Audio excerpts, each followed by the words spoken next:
We are back with another episode of Black Journalists on Journalism. And our guest today is one of my guys. It's one of my guys, got an Atlanta influence, got a New York influence. Carron Phillips is here with us. He's going to talk a whole lot of mess, most likely, but he is definitely a preferred guest that we've been looking to have on the show. Carron, how are you, brother? Good, man. We're recording this on a Friday, so happy Friday. I don't know when people are listening to this, but it is hot outside, and it is Friday. And I'm not going to say what the quote from the movie Friday said, but you know what it means. Exactly. It's so good to have you. You're one of the first people that reached out and was, like, I'd love to be on the show. And I thought immediately, I was like, I'd absolutely want you on because there's so much to talk about with you. He was already on my list. Particularly with your career journey, you've been at some amazing stops. Obviously, you're in a high profile position now as a columnist or writer with Deadspin. But, I know you from your days at the New York Daily News, but you go much further back than that. And I think people need to know and know your journalistic career arc. And of course, I want to talk to you about, the Deion Sanders stuff, because obviously you have been critical of him and people, I think, need to understand why. And so we're going to obviously get into that. And then some other sort of sticky stories that I think are still permeating out there, if you will, in the world. So it's much appreciated to have you on. Oh, man, I'm happy to be here. Carron, one of the things that Zuri and I thought about when we wanted to start this podcast was we wanted to share people's journeys, because you are where you are, but you had to get there. So what we like to do in the beginning of our podcast is kind of start with letting you just tell us your story. Like, why journalism? Where did it start? Was it a high school teacher, a middle school teacher, a college professor that got you into it? And just we'll work from there. Well, like my story is a long winding road.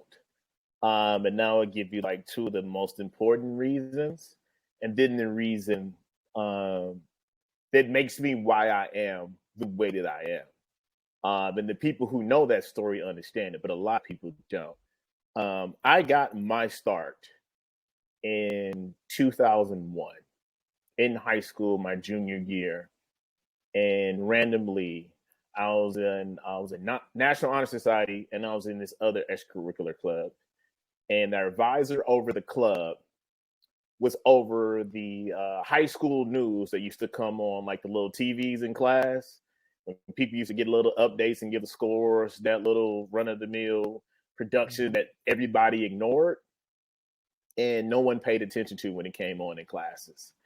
And one day, I don't know if the host quit that she had or they were sick or wasn't there. She just asked me and my boy if we could do it and fill in. And we were like, no, that show's whack. No one pays attention to it. And she was just like completely desperate. Her name was Mrs. Smith. And Mrs. Smith was like, look, y'all can do whatever y'all want. I just have to have somebody do it. And we was like, whatever. Bet. Nice. We'll do it this one day. And all me and my boy did was like clown and like have a conversation and crack jokes because we had nothing to lose. It was like imagine giving two 17-year-olds a camera and a microphone and it just was like, go off. So we was like, bet. So we did it. I think it was like a Friday. We shot it. It went up. People watched it. People laughed. We paid it no attention. We went to the weekend and we came back Monday. And like soon as we walked into school, she was like, can y'all do it again and host it from here on out? Everybody loves it.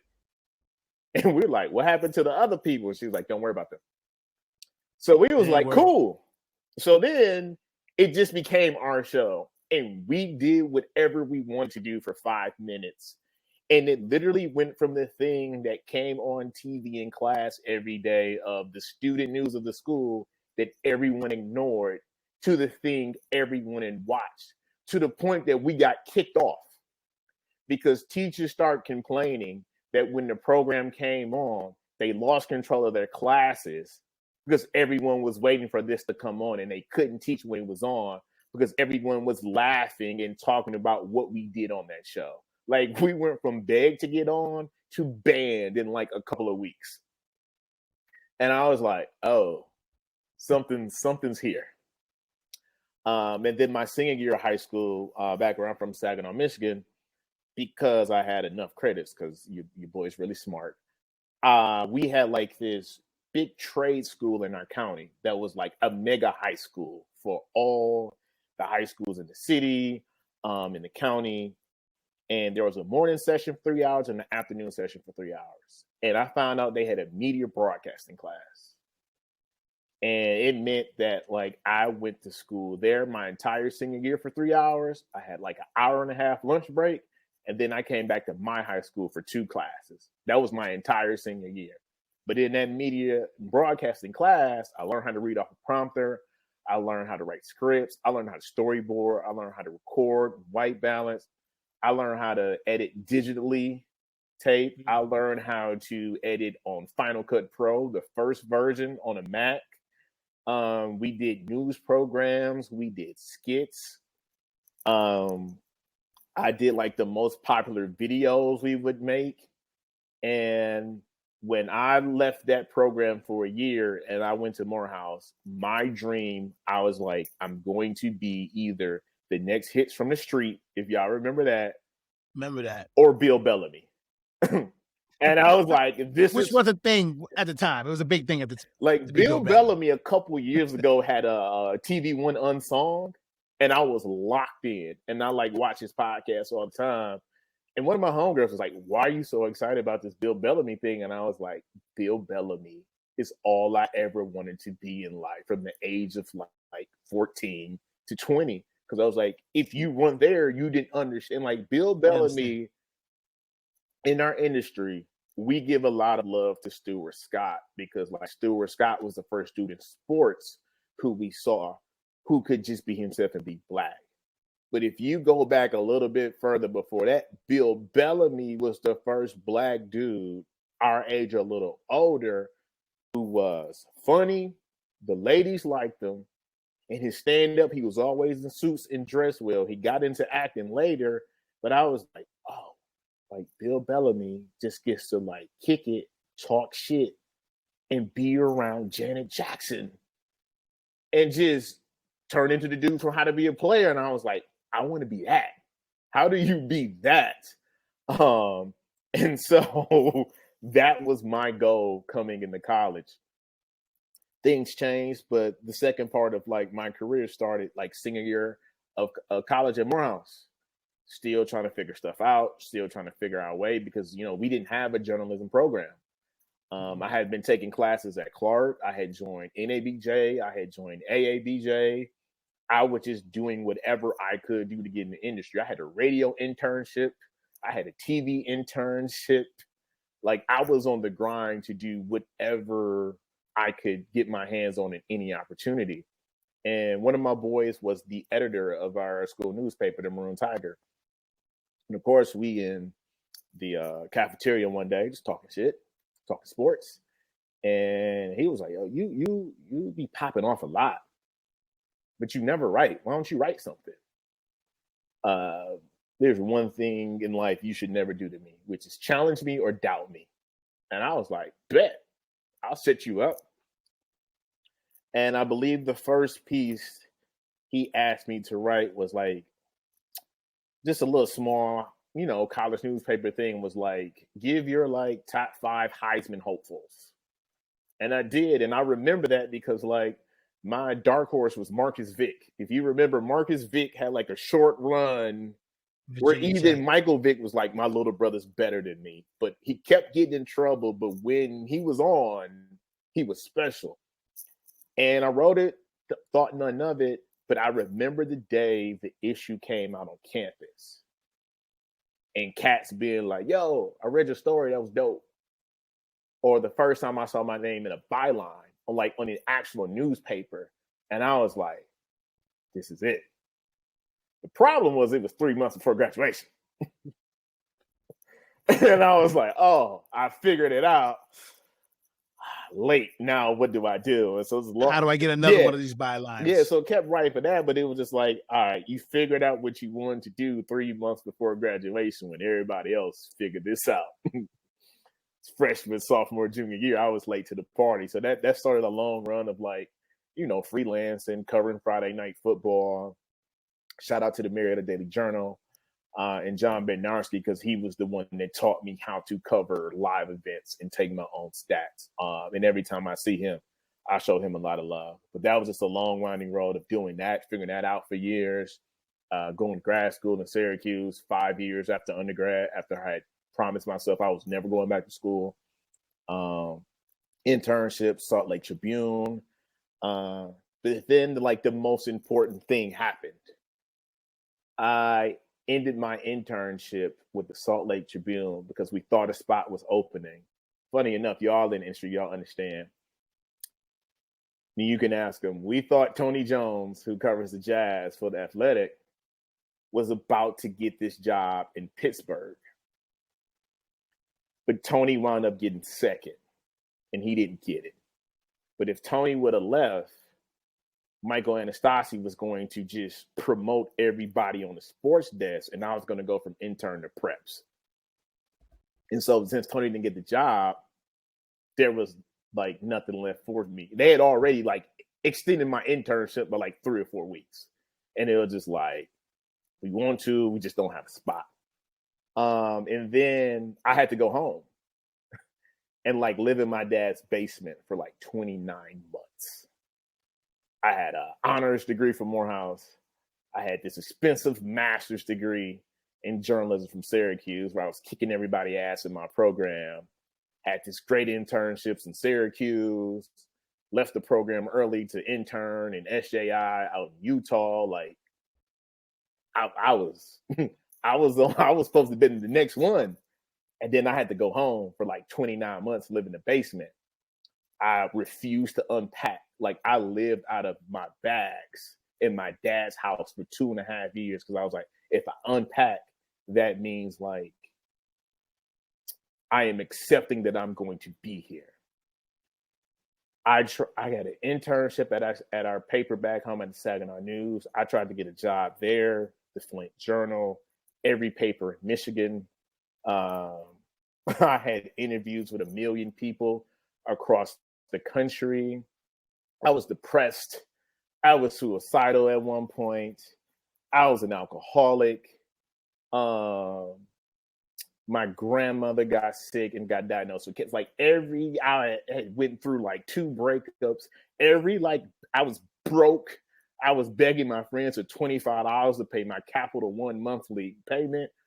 Every bad thing you can possibly imagine happened in those 2.5 years, to the point to where I was even trying to get jobs at the mall and couldn't get them because my resume was too good. And overqualified. I remember the day I started applying for jobs at the mall, and I took my master's degree off. And as soon as I did that, people start calling. And I got a job because I needed it. And I remember what it felt like having to make myself small and devalue myself just to get a job to put some value in my pocket. And the way people treated me at those jobs, oh, you just a black dude we hired to sell shoes at this Nike store. You don't have a future. They had no idea of the success and the things I had accomplished. I'm you got an associate's degree. You talking to me like I'm crazy. And, I ate it. But I remembered that. And I lost count of the amount of jobs I applied to in 2.5 years. But literally Monday through Friday, every day for 2.5 years, I sent an email to somebody who was on a job listing board or applied for something. Till finally I got my first break, to where I was look, you remember when Jaylen Brown a couple weeks ago was don't let us win one? Yeah. That's what I was Yeah. Don't let me get a job in this industry. And when I got the first one, I was I'm out of here. I remember move out day in the U-Haul from my dad's basement to loading that U-Haul to driving to Michigan City, Indiana. Y'all should have saw me. They're oh, you need the dolly? You need it? Nah, let's go. I was we out. Let's go. I feel that thing myself. Because I was we out of here. We not coming back. So the grind. When people talk about the grind, I'm like, have you really been to the bottom? Are you really willing to? Or as we're getting older, young cats would be like, I want to do what you did. I'm like, do you really want to do it? Like, do you really want to do this? Understand the layers of this? Or now people, I want to write about race and sports like you. Do you have an African American studies degree? Do you also have a journalism degree in sports? Like, I'm not just talking shit to talk shit. Like, I went to school for this and excelled in this at school. And then I went through all the BS to do this. I've covered politics. I've covered a Democratic National Convention. I have been in those planning meetings where you're at a statewide publication and there's a mayoral debate and I'm the guy on stage asking the questions. Mm-hmm. I have been in editorial meetings with governors and mayors. And like I had a beef with like civil rights leaders and ministers and the state Supreme Court justice and all of the bigwigs in the state in those closed doors meet. And I have cussed them out to their faces and said the things that you tweet about and say in the dark, but you wouldn't dare tell these people the truth to their face. Like, I have done all these things. So when you're like, oh, I want to be in this space, I'm always like, do you? Like, do you have the heart? Do you have the endurance? Do you have the will to deal with this right or wrong and learn from your mistakes and say the things you need to say? So, which is why if something goes viral or it's a sticky situation, I don't ever flinch because I'm like, I got death threats my first job. Like, this doesn't bother me. Like, my phone number's been leaked. This doesn't bother me. Y'all mad at me on Twitter for a day? Shit. So whatever. What do you mean? Like, I'm good. I'm about to go to sleep. But yeah, so we when you've been through those fires, like, you just get it. And so like every job I've had after that, like, I still have that same fire. Because like I remember being a fellow, to wrap this up, in the APSE Diversity Fellowship in 2015. And because of like some crazy stuff, we couldn't, our normal schedule wasn't the same. And the first time we all met each other as fellows was at APSE contest judging in Orlando at the hotel. If you've ever been to one of those conventions, once you check in and a little opening reception, there's this huge table with name tags of, your title, where you work at. And I remember going to pick up my name tag. And this is the program for the diverse candidates that are rising stars in the industry that you should look out for. And all these editors are there. And I see I'm like, where's my name? All right, grab my name. But like right before I grabbed my name, I stopped and I looked. And I'm looking at all the names and I realized I knew all the names and all the places. And I was like, these are all the people I was begging to get a job from a year ago. I'm here now. What's up? And like, I still remember that like every day in that grind. So people usually, why you go so hard? Why you do things? I'm like, I still have a lot of things to prove because like it's that Lamar Jackson, Aaron Rodgers meme when they were left in the green room on draft night. Right. Like, I feel that because I was like, that's kind of what I felt like. And once you felt like that, like you never let that go. Like, that clip we see of Draymond Green listing all the cats that got drafted before him. Yeah, I can tell you all the people who got jobs before me that shouldn't have got jobs before me. And like, I'm like, yeah, I'm gonna make y'all remember that because we here now. That speaks to that competitive spirit. That speaks to your endurance. All those things. I sympathize with so much of it. I didn't have the wait as long as you did, but I certainly went to the small newspaper in the middle of nowhere, and it was like, well, now I'm in. What can I do with it? And how can I prove myself? And, let me do all the things so that way I can make my way. And obviously you've done nothing but flourish. You've done nothing but go from one job and be successful to the next. And so much praise and love for you in your journey in that respect. And, You mentioned Bill Bellamy. I just want to say just real quick. I saw him at Cobb's Comedy Club. Man, it's hilarious. He's a national treasure. I love what he does. And that's such a cool memory. And that just immediately came into my head. I saw him at Cobb's Comedy Club in San Francisco during that time period you're talking about. Yeah, because if you're So not that's of a pretty certain age, you don't realize how much juice Bill Yeah. Bellamy had for about like a 10-year stretch. Where it was like, no, Yeah. that was the guy. Yeah, absolutely. So tell me, when did you get the first opportunity to really start providing opinion journalism, sports columns, and things of that nature? It was actually my first job in Michigan City, Indiana. Like my title was assistant sports editor, but I was basically the sports editor with one person under me, like 2 freelancers and 2 freelance photographers. And my boss was the old sports editor who was now editor in chief. So he kind of was still like over me, but it was just like, this is your baby. But what came with that job was like every Sunday you had like a little sidebar column you had to write for that position. And I was like, all right. And when I got that first job at the News Dispatch in 2014, I started in February. I told myself, I was like, you got 12 months to get in and get out.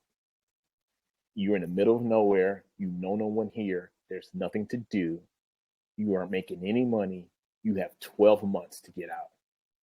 I got out in like 10 and a half. And with this column, I knew I wanted more.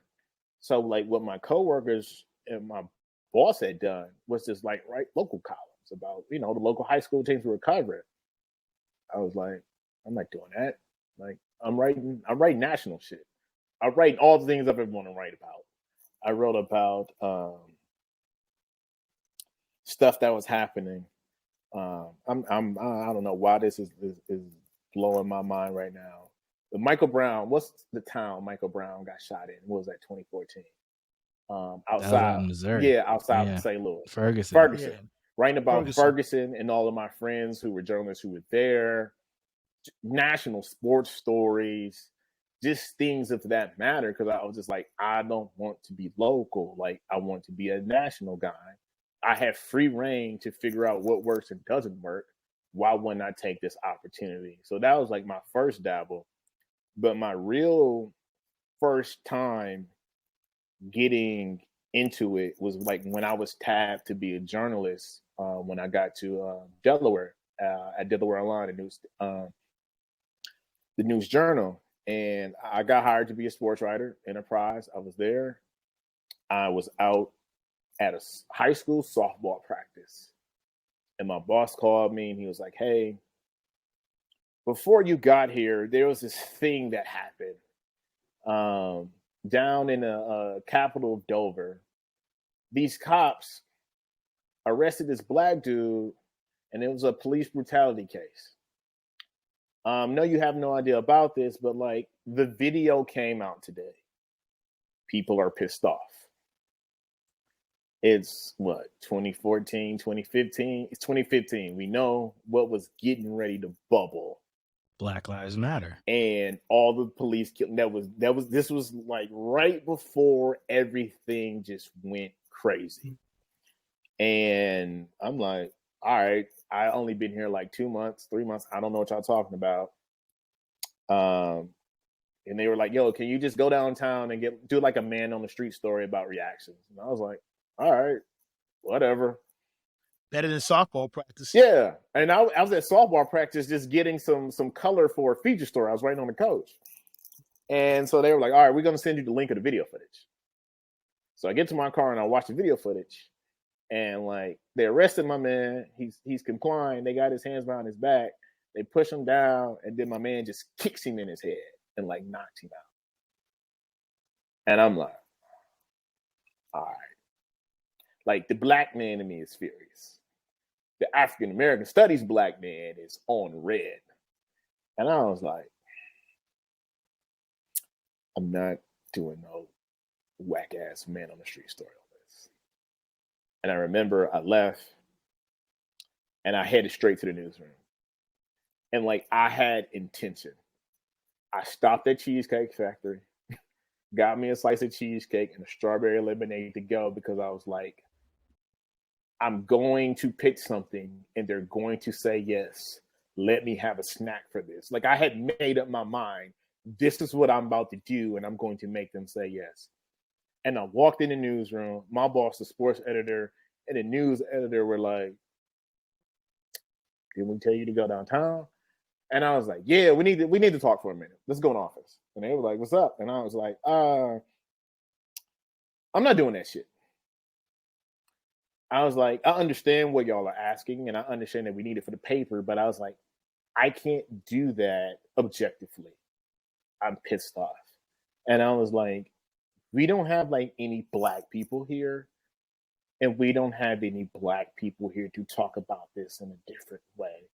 And I was like, but what I can do, because I'm not going to tell you I can't do something, not offer you something in return, is I can write a column about this and about how I feel and what this means. And they were like, all right, come back in 5 minutes. We got to talk about this. And I was like, cool. Ate my cheesecake. Came back in. They were like, all right, bet. Like, because like, you're right. We don't have that voice. We haven't had that voice. Go ahead and try it. We'll see. And so I sat down because I knew I was going to make them say yes. I wrote this column about what happened. They put it up. I went home. Came in the office the next day. You're right. So as I was getting in the office, my boss called me. It's like, hey, the editor-in-chief wants to talk to you. Well, not the editor-in-chief, the publisher. And I was like, all right. Mind you, I had never met the publisher. I had only been there like 3 months. And I'm doing straight sports, so I'm barely in the office anyway. I don't really know everybody yet. I didn't know that our publisher was this black woman who was the only black female publisher in the country. And apparently she came in the next day, she read it, and she was like, put that shit on the front page. And then she called me into her office like a day later and was like, we have an opening coming up. Do you want to work on the editorial page and help out with that and write editorials for us to be on an editorial board? Because I think I was like the youngest editorial board member in the history of the paper. And it was like, and you'll get a chance to write columns. And I was like, bet. But little did I know, like 3 months later, my partner who worked with me on that desk was getting ready to retire and take an early buyout. So it kind of became just solely me, which was too much at a point. So I reached back and grabbed my old sports editor and was like, can you co-head this with me? I would do the heavy lifting. I just need some type of overhead as an editor to help me out. And we worked out that deal. And I like basically ran the opinion pages for like 2 years, which was like the best thing that ever happened to me. Cause it's like, I became a columnist, but I also understood the weight of it because I was in control of the editorial pages. So not only was I given a voice, I was in control of the voices that the state gets to read.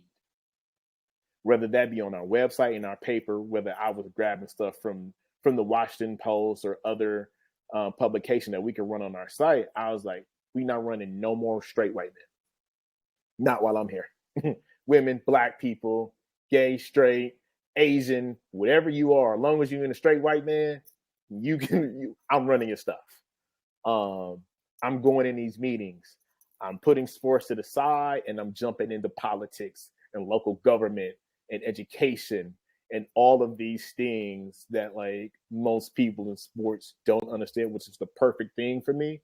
Because when 2016 happened and I got to the Daily News to put these two things together, and Kaepernick was happening, and the entire sports industry had to figure out how to talk about racial and social issues. And we know our industry is white as hell, and nobody knew what to do with it. I was like, actually, I'm perfect for this. So that's a longer version than I wanted, but that is kind of what got me here and in this lane. How big was it to have a black publisher at that moment in Delaware? That feels like it was huge. outside of my first boss giving me my first job in the industry is like the most important thing that's happened to me in my career. Because she saw me, she promoted me. We're still very, very close to this day, and we're friends. And she held me down, she held me accountable, and she was my biggest cheerleader. She also gave me the best thing that ever happened to me was my first day on that job being fully in control. I was completely overwhelmed. We had our first big editorial board meeting that I was supposed to be taking the lead on, and I was not prepared at all. This meeting usually lasts 30 minutes, 45 minutes. By like the 3-minute mark, she was like, yeah, we're done with this. And as we're leaving the room, she was like, Carron, my office now. And there was like 2 Black people in the room. And she was like, close the door. And she literally was just like, what the fuck was that?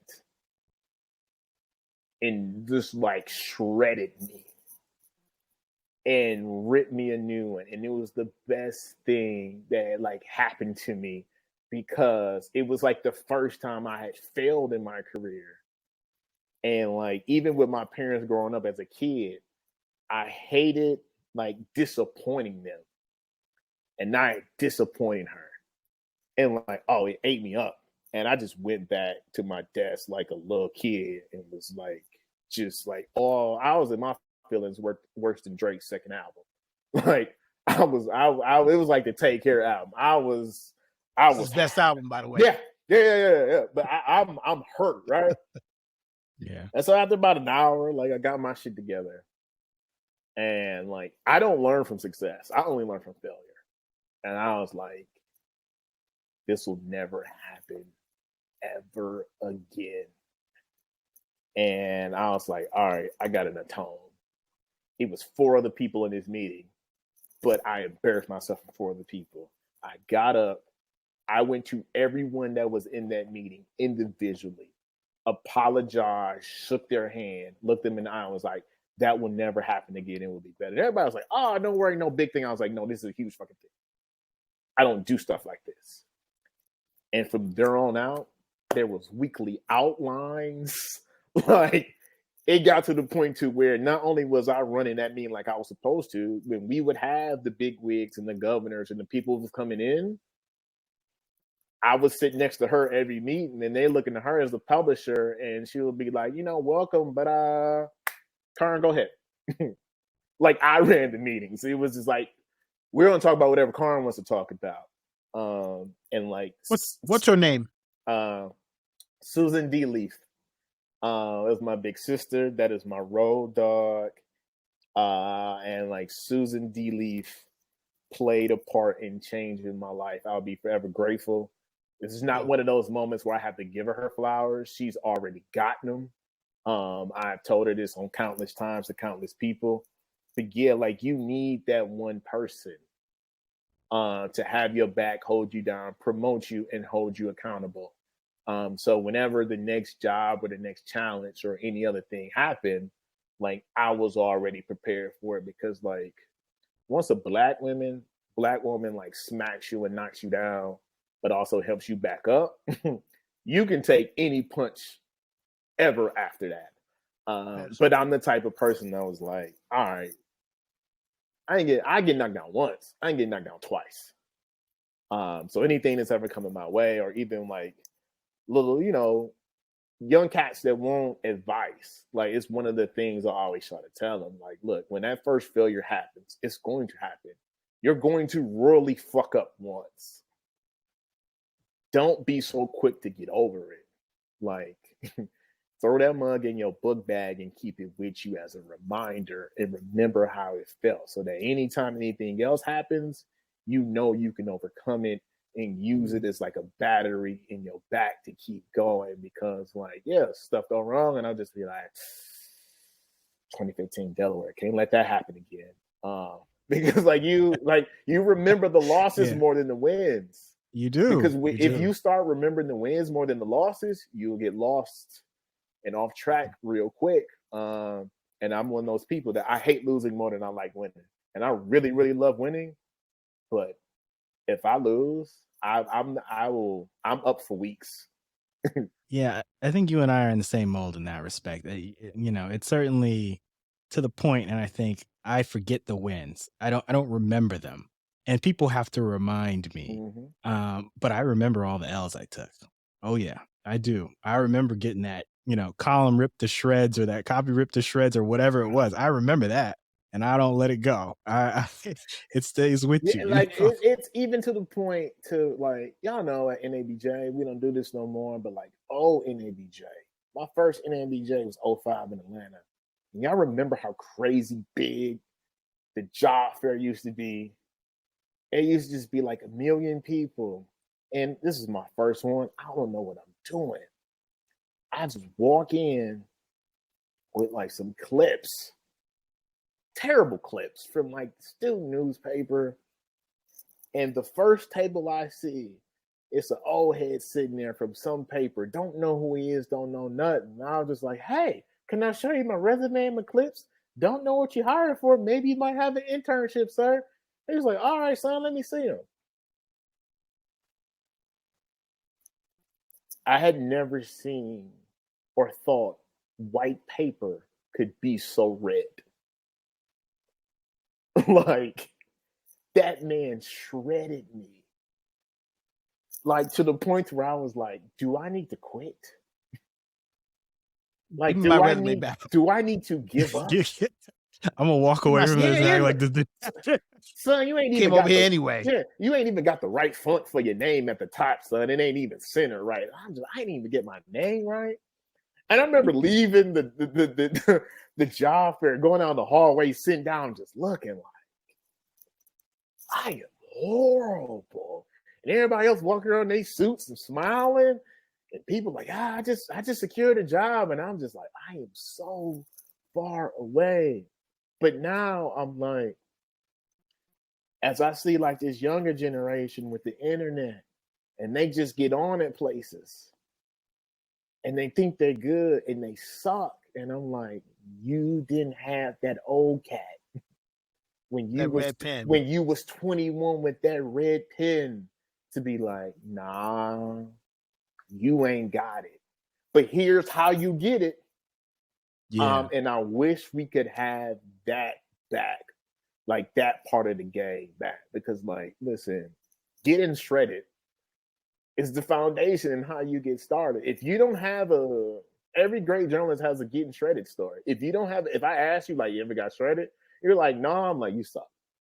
Get out of here. Yeah, because everything I wrote was published. Yeah, like you suck. Come on, man. You suck. Listen, I listen. I used to be trash, and I think like it being trash isn't the problem in our industry. If you don't accept the fact that you were trash and want to not be trash, that's the path. But just thinking that like, oh, you've never been trash. Yeah, I think you've been trash. There's the rare person that has, shown and flashed talent, if you will, very early, very young. And the reality is that it is incredibly rare. But even that person, if you ask them, hey, what do you think about your early stuff? And they'll be like, it was trash. Oh, yeah. But that's the thing. It's all about continual improvement. And if you're not thinking about that from a craft perspective, from a reporting perspective, from a relationship building perspective, any of those things that are integral to our work, you're going to find yourself obsolete. You're going to find yourself pushed out. You're going to find yourself, falling behind, if you will, because this business requires you to think about all of those things constantly. And it forces you to continue to not just work at your craft, he said, but evolve. Like, especially with the internet and social media, you have seen the dinosaurs in our industry go to the wayside because, oh, you didn't want to learn SEO? You ain't gonna be around here too much longer, player. Oh, you don't want to tweet? You ain't gonna be around here too much long, player. It's like, oh, I just missed the old days of just editing and writing. And nah, you gotta keep, especially in sports. I'm like, if you gotta add something new to your game every off season, it's the same thing. If you wind up being Mark Jackson, trying to play two bigs. This is not a too big era of basketball anymore. You got to have a small ball five, and it's just like you will be by the wayside if you don't keep evolving the way that you go about your career.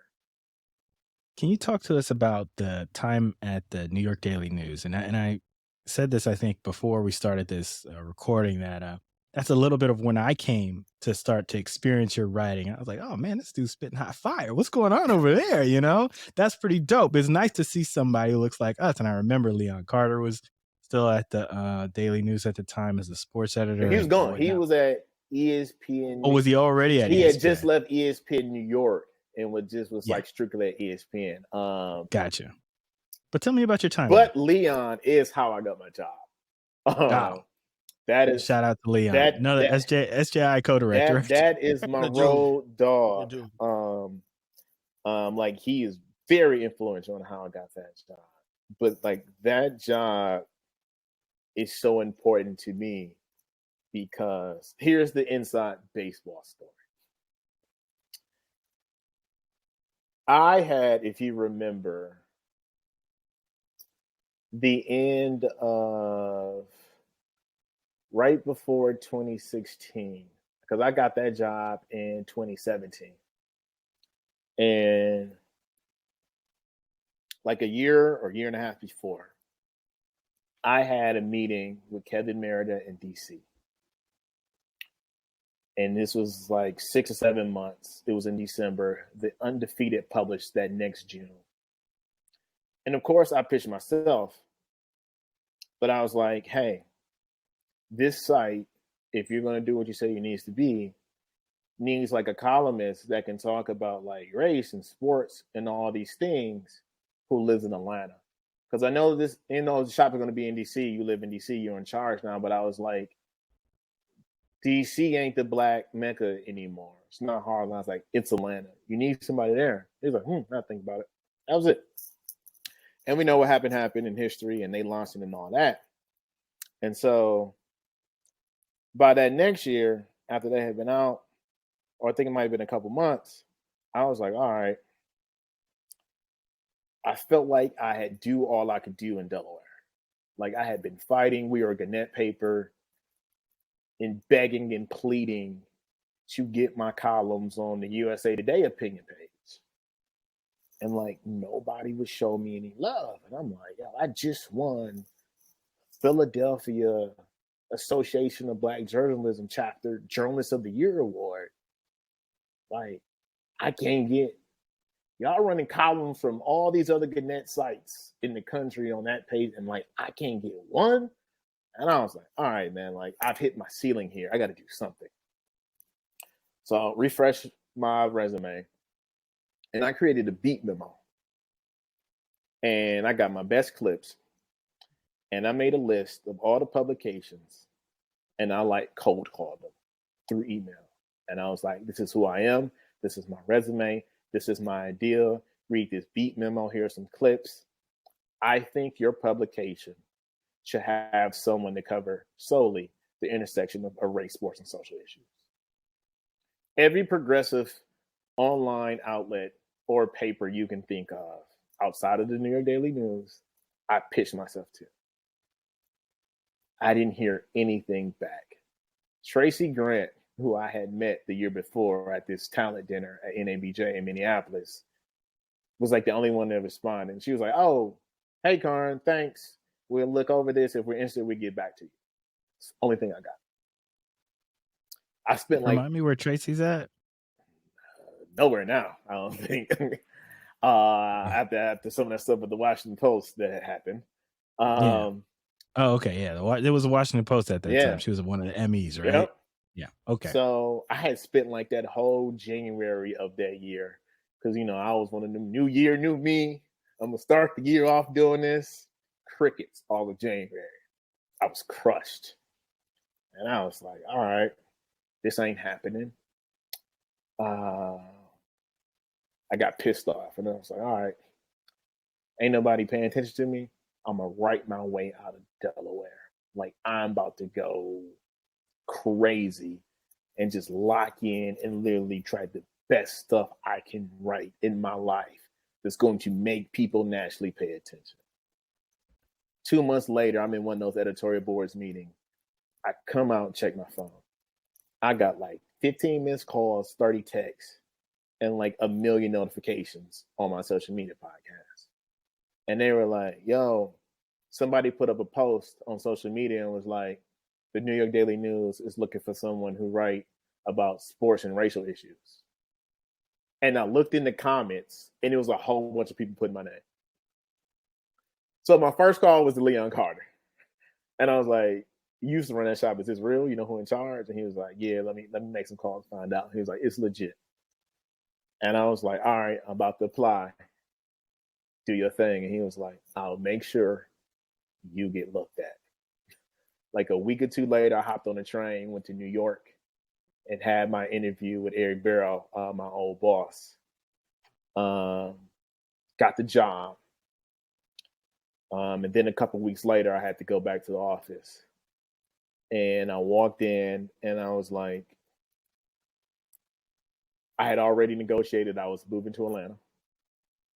And I walked into the office and I was like, I want my title to be sports, race, and social issues columnist.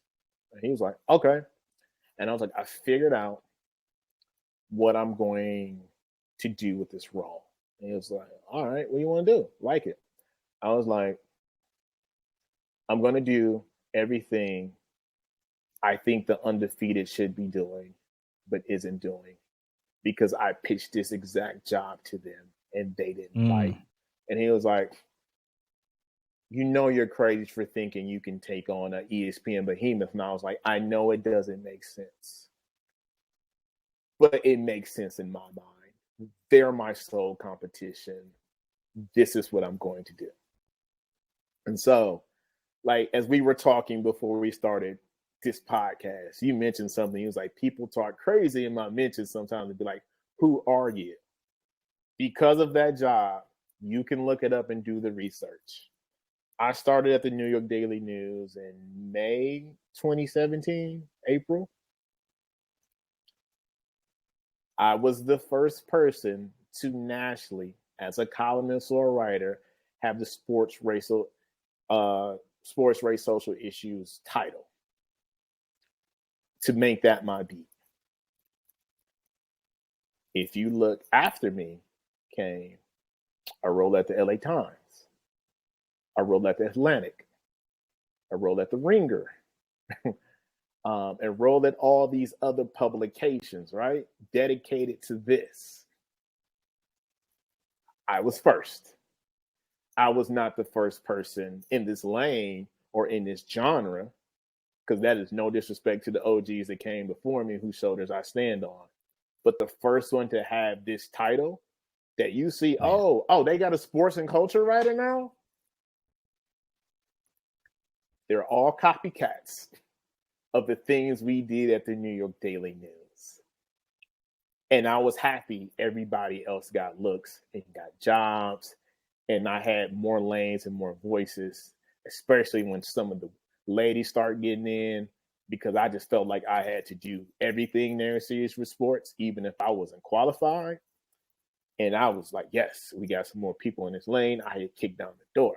But the thing that pissed me off and still pisses me off is that not one of those places called me to see if I would be interested to come there. And I was like, so y'all wanted copies of me, but didn't want the original? Cool. And so that chip on my shoulder I had from the basement, I just put another chip on the other shoulder being like, oh, y'all still don't think I'm good enough to be the guy. Okay. All right. I know who your sports and culture writer is. Oh, DeMar Hamlin just happened? Cool. We all about to write about this, right? I'm about to bust your person's ass. oh, But something just happened in the NFL. I'm about to bust your person's ass because you wanted the copy and not the original. But I still got the DMs from those editors telling me how much they love my stuff, but then went and hired a copy. But you know, it's those things like we said to keep you motivated. Yeah, those chips on your shoulders, that's dope. That's who you are. I think that's goes a long way to how your career keeps on progressing. If you don't have that, I don't know if you are where you are. Yeah, I'm not. I'm still in that basement. I'm still working at the Nike factory in Birch Run, Michigan. You know, it's wild, but this is a thread that is sort of popped up in other conversations we've had on this podcast about how competitive you need to be in these roles. And I don't think some people fully appreciate that or understand that. And you see those people languishing in some places and in some opportunities because this is incredibly competitive, particularly when you're starting to get toward a national level. And the opportunities seem to dwindle, you know, I mean, particularly in the newspaper business, but not necessarily in TV. But it just feels like people don't recognize how difficult it is to, one, land the role, but two, also to, you know, get the shine that you need in order to get your columns out there, or you get that opportunity to write a column, even in some cases. And so you've taken advantage of all of those opportunities you've had and really distinguished yourself. So, you know, much props to you. I'm interested in the transition to Deadspin because so far you've described, I think, a fairly traditional route with respect to doing internships and doing newspapers. And then now you're going to a site that was a startup, essentially, was, you know, made a splash for all, you know, kinds of different reasons, but also it's very different than a I don't know, a relic in the New York Daily News, if you will. Tell me about that. Tell us about that. The way I look at it, and I had to figure this out because everything you just said, you nailed it.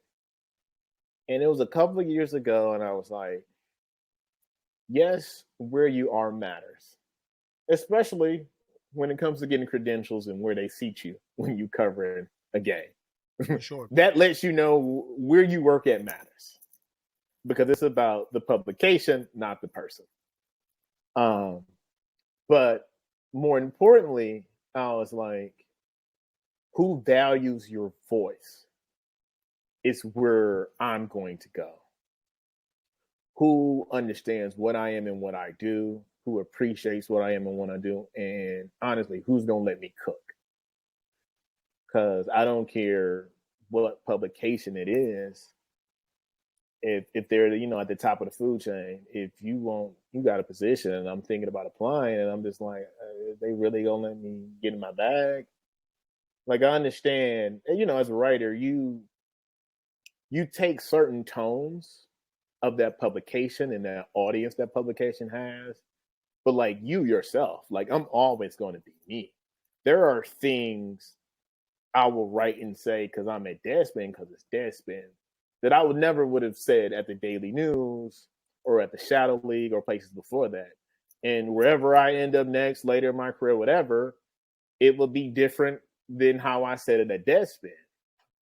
But it's still going to be the same tone. I mean, the same voice. It's still going to be authentically me.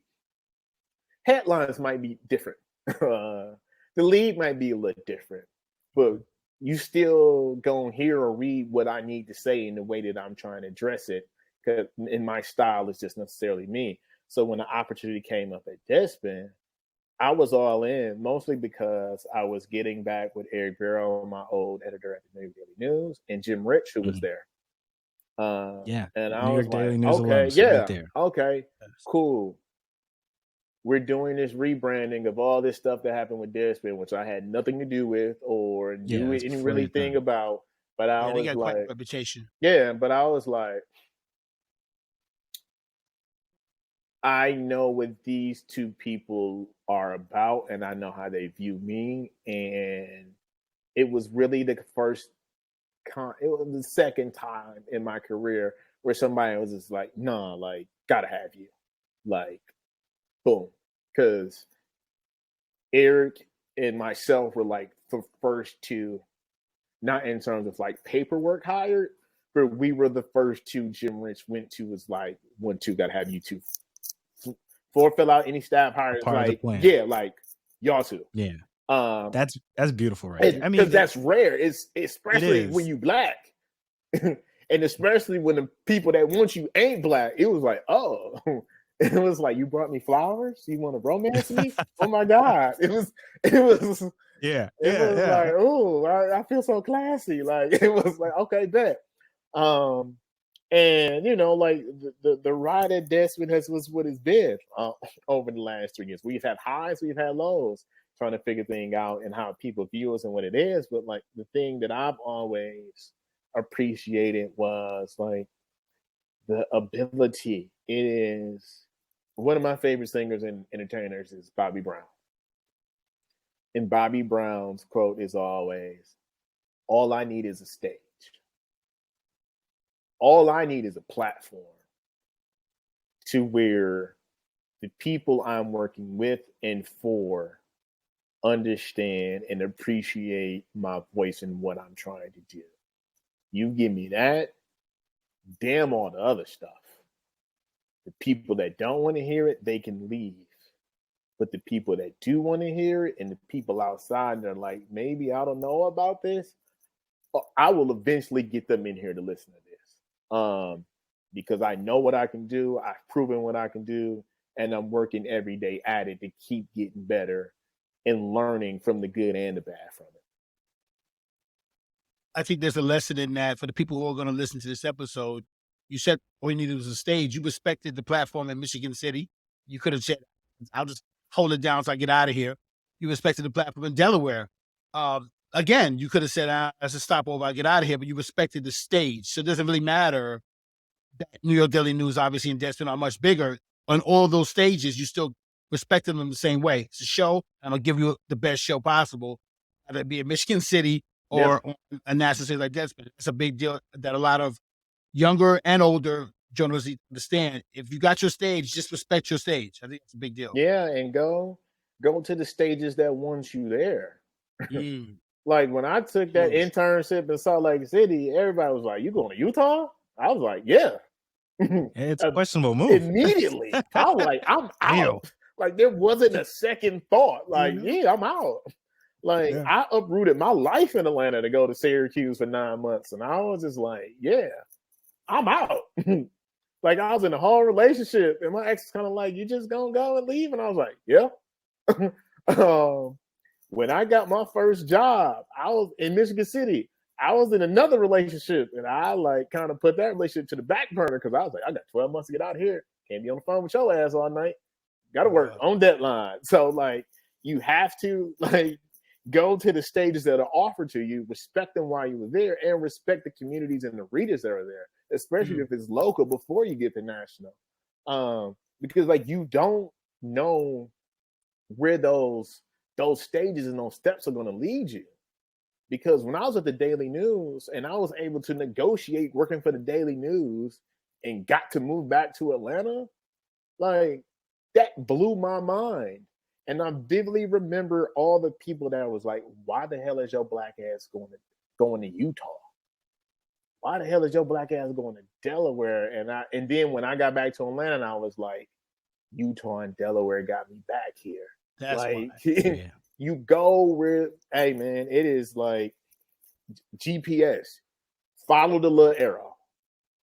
If you put the right destination in, your car you got the oil change on your car, you got the gas, the tires good. Just follow the arrow on the destination. You do what you need to do, you will eventually go there. You might mess up on some turns along the way, but you will get there.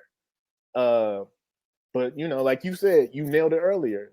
We got a generation that thinks you just supposed to start in New York City.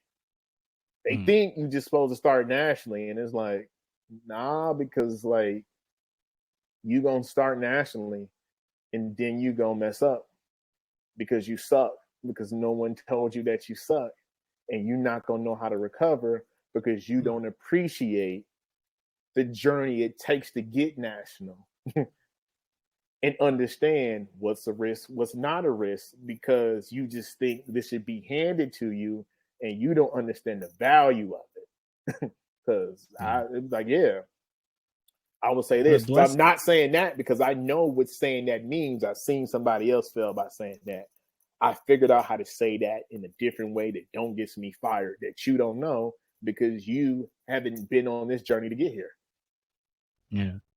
The blessing and the curse of, the digital outlets that are out today that are hiring younger journalists is that they do get to write about national issues. The curse, of course, is that they're not really adept to all of the potholes and the tricks and the things that sort of go along with it. And it sort of gives people a sort of false sense of confidence in terms of what their work is and how meaningful it is. So I see both ends of that. I see the blessings, there are opportunities, but I see that we're also got a lot of people, and Keith Pompey talked about this in our first episode. They'll go into locker rooms. They don't know what they're doing in there. They're in there. They're standing around.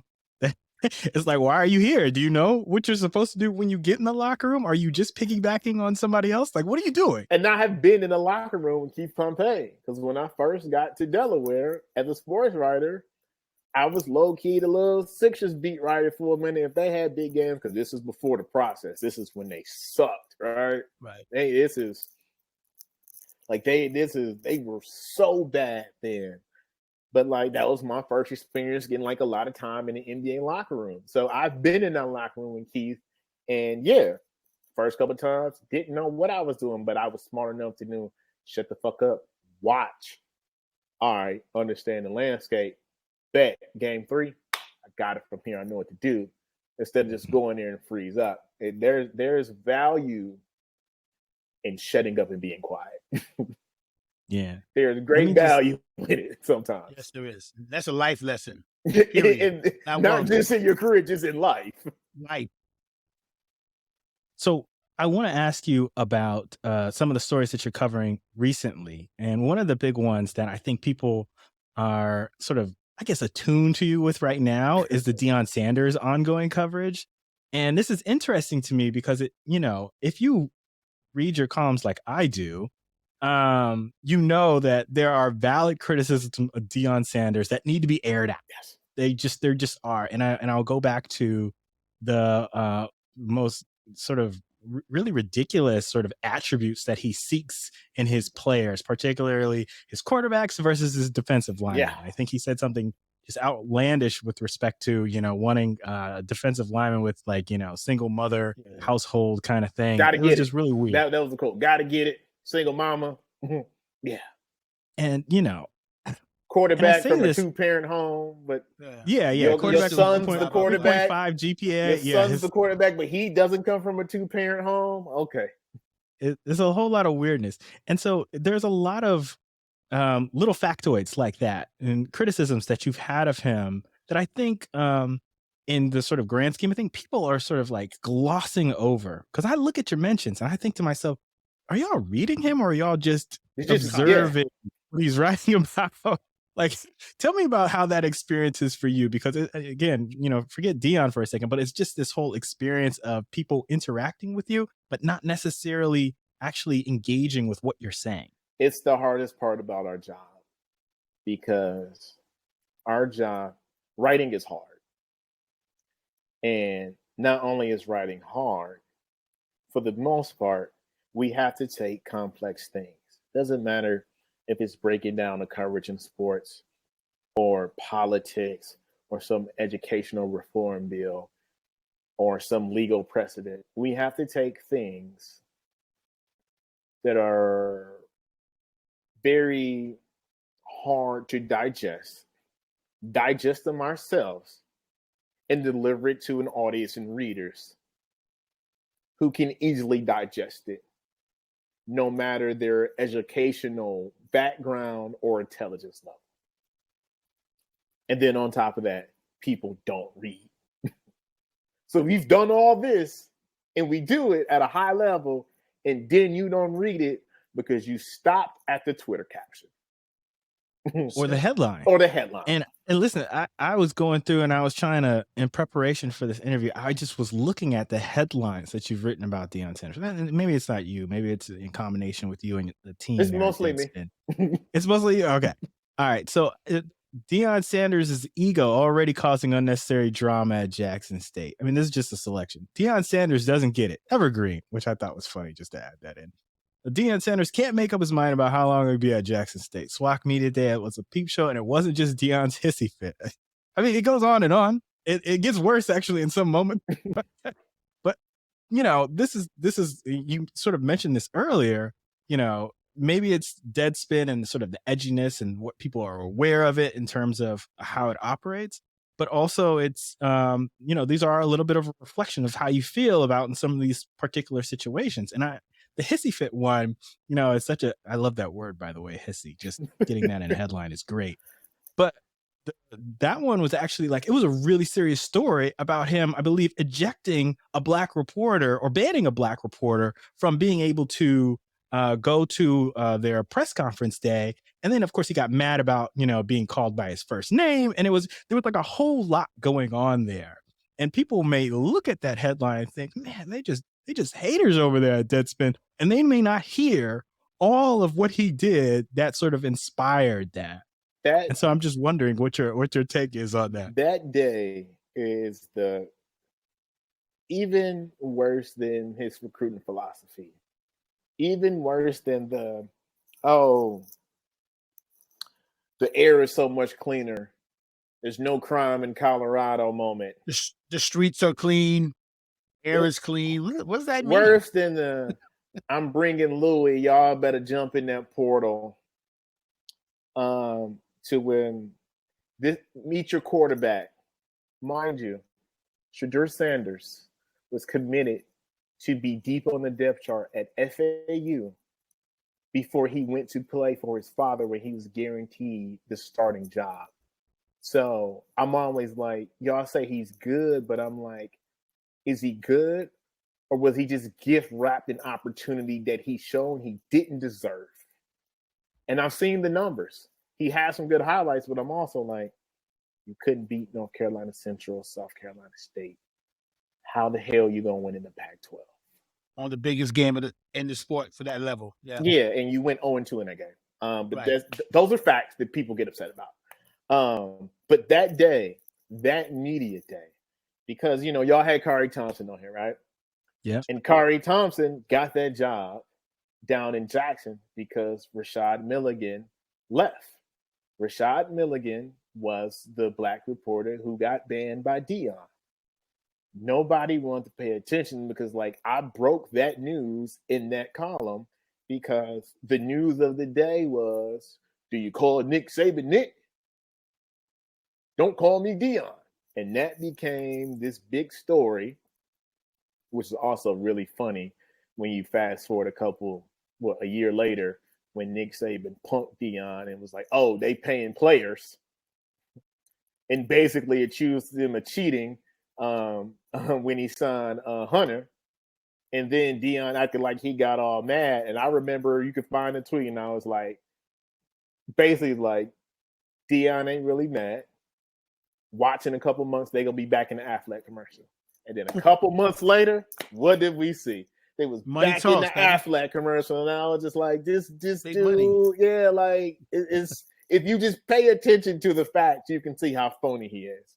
But yeah, Rashad Milligan got banned, who was the JSU reporter at the paper down there. Because if you read my column, where I have all the links to the stories from their paper, and I got quotes from the leadership of the local paper on all of this thing, so it was confirmed. And I have talked to Rashad about this, and he has thanked me because he was like, you were the only voice who advocated for me and who tried to tell this story. There was a situation down there where they had a player at Jackson State who had been involved in some domestic incident. And he was getting ready to go to court. And he was getting ready to plead guilty. They're doing all their digging and reporting on it. They get wind that these questions are going to get asked. If I remember this correctly, Jackson State stance and Deion stance was, oh, he's down here, but he's not working out with the team. He's not really on the roster.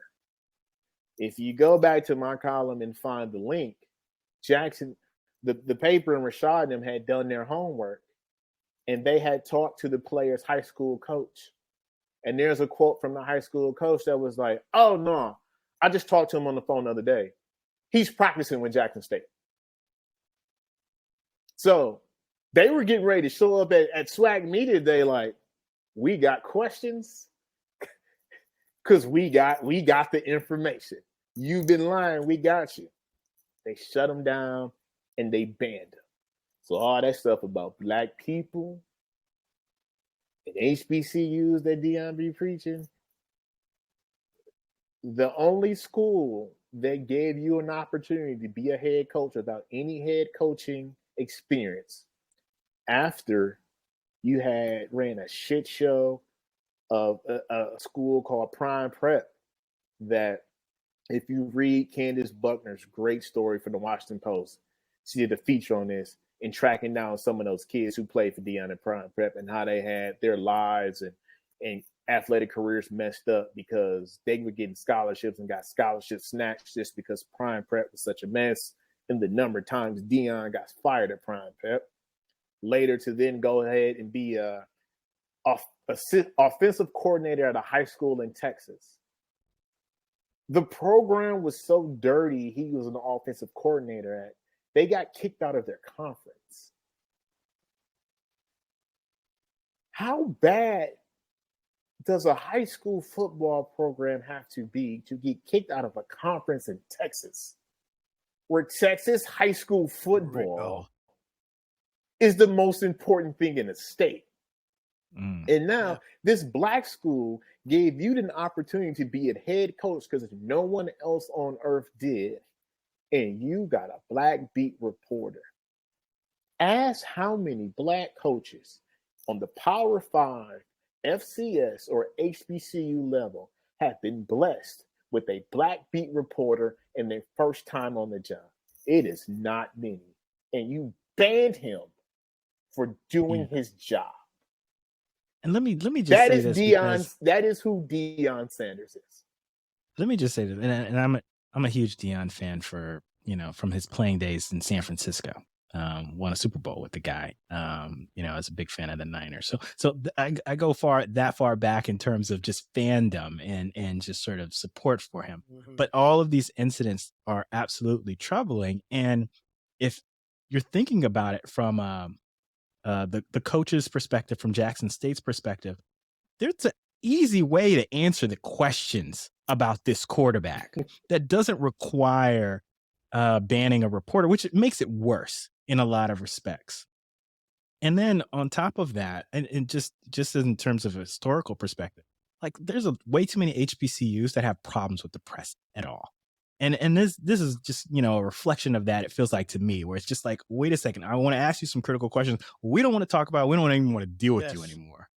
Whether it's the student newspaper, and we've certainly come up with, I'm thinking of Talia Buford from way back when, her issues when she was at a HBCU, like all of these things, like there is always a problem whenever somebody's challenged within the power structure, whether it's at Bethune-Cookman, which I know you also got into a little bit as well. So it's very interesting dynamic, but at the same time, there was an easy way to diffuse that, which was answer the questions honestly. And yet they took the hard way and the most, I want to say, embarrassing way for themselves. Yeah, because the thing that irked me the most, which is why, let's be honest, I'm on Deion's ass. Yeah. And it's not just because it's Deion, it gets high readership. This is a high profile athlete coach situation. Is that I am an HBCU alum. And being an HBCU alum and dealing with people's views on HBCUs who did go there, even if you are black, it is one of those things that I don't care how it sounds. You ain't one of us.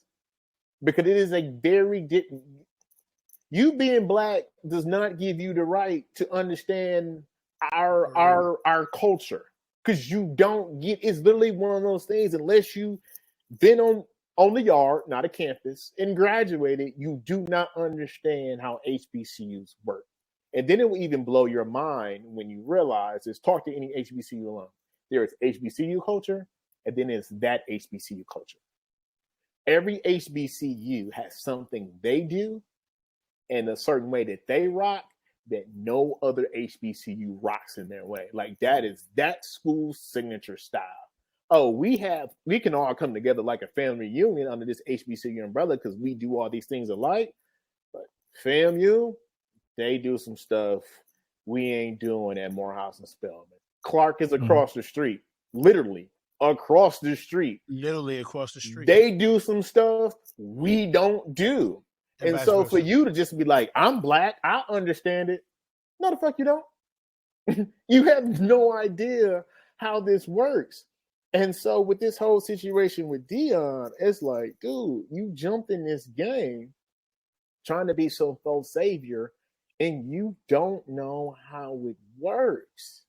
Same thing when I wrote about McCool McCurr at Howard, or the rest of these like so-called celebrity athletes that was coming in to like save HBCUs, and I'm like, it don't work that way, because at the heart of this Deion thing or the McCormick situation at Howard was this.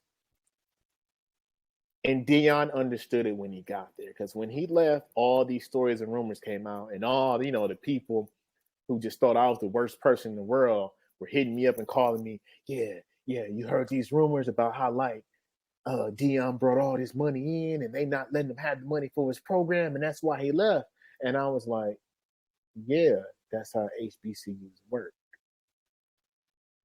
There has never been an HBCU in modern times in which athletics has meant more than academics, tradition, or the culture. So they couldn't afford to have it that way. You brought all of this money in. Appreciate you. Jackson State's appreciate you. But if you thought for 1 minute that they was going to be like, hey, take all this money for uniforms and for food after the game instead of paying professors and maintaining these dorms, you have lost your motherfucking mind. He didn't do the that's research. Just not how it works. He didn't do the research. Athletics is never going to be at the top of the totem pole at HBCUs. That is not why you come here. And I don't even care if your HBCU is good in athletics. It's still, when Antoine Bethea was at Howard, find somebody who was on the yard where Antoine Bethea was there and ask them, was Antoine Bethea the big man on campus and he had the most juice? Nope. It was some dude on SGA. It was some dude who was Greek. It was some party promoter, or just some cool ass dude that all the chicks liked and everybody wanted to be like. I don't care if you're a starting quarterback, if you Shauntel Sanders, if you one of these star basketball players on these HBCU teams that make a run in March Madness, you are never going to be the guy on the yard of the HBCU, because you will never have more juice than the drum major. Ever. Ever. Well, you will never have more juice than the SGA president. And this goes to what you said, that, you know, they gave him an opportunity, and this was the opportunity for him. This is all he had available to him that we know of. And so it's difficult in that respect. And there's a whole lot to it that I feel like were good, I should say, that came of his experience there in terms of exposure, in terms of bringing more eyeballs onto HBCU football. I love the fact that my man Stephen Gaither over at HBCU Game Day was having a good time. Listen. I love that there's other HBCU centric publications that are out there now. But it was always going to end. I don't know if Gaither is on y'all list to get on here. Gotta be. But I do not. There was a job opening like a year or two ago, and someone called me and was like, "Oh, you know, someone might be looking for an HBCU," and I'm like, "Stephen Gaither." And I was like, the work that dude has put in, and it has been highlighted by this Deion situation and the Ed Reed BS that happened in the film. And I was like, I know that's his baby and he built it. And I want him to do whatever he wants to do with it. But I want somebody to go get him and put him on the biggest platform on earth and pay him. Because that man deserved it and he has done the work. Yeah. True entrepreneur right there running Right. HBCU game day. Well, And, absolutely. and they've got the platform has just changed just in the last couple of years. It's just looking good. So big shout out to him. You know, while we have you, I'd love to talk about one of the other interesting stories. I know we're over on our time, but I'd love to get Y'all into keep it. listening. Y'all ain't got nothing to do. Keep listening. It's good shit. All the listeners, keep listening. Exactly. Let that shit play. It's not Let's like go this back other to- podcast is going to have a black journalist on Yeah. for an hour anyway. Yeah. Can't get this anywhere exactly. else. We're pulling back the curtain a little bit. So yeah. So there was a story from 2020 that you guys did, the Rachel Nichols story. And it was, I don't know, benign at first, if you will. It was kind of like what happened, it had potential to be explosive. I saw it and I read it and I was like, weird. I'm gonna move on. And that's partly because it was like it was an allegation that somebody was like almost like an Aaron Andrews situation. It's the weirdest shit ever. Yeah, it was sort of peeping Rachel Nichols while she was in her hotel room, and she said something, but you guys at that point did not detail what she had said or anything of that nature. So it kind of moved on. A year later, New York Times drops a bombshell. Out of nowhere. I would never forget waking up that morning and being like, what the fuck? Yeah. And they detail what was said in that conversation. They also had a much more, I guess, expansive video. You did a great job of explaining this in both a column and a podcast the day after, where you talked on the Ladies Room podcast, which I think is no longer functioning, but still available for folks. And we'll link it in the show notes about sort of the reporting process that went into covering this situation. And if I could boil this down, Rachel Nichols says something on this tape that appears to diminish Maria Taylor, who was then at ESPN. Mm-hmm. And it blows up. Everybody sort of picks up on it. Can you give us a sense of your role in the initial reporting, which it has like 4 bylines on it, by the way? So, this is what really happened. One night, I get a text from a number I don't have. And it's the 4 clips in the column I posted. It is, all you see is a chair. You see a woman walking in the background. It's like, hey, I was watching The Jump yesterday. That looks like the setup Rachel Nichols be having. Wait, I know that voice. That's Rachel Nichols. But she's on the phone in the background. And it's like her setup like I have now, if you would just see me walking in the background. And it's like it's catching her audio.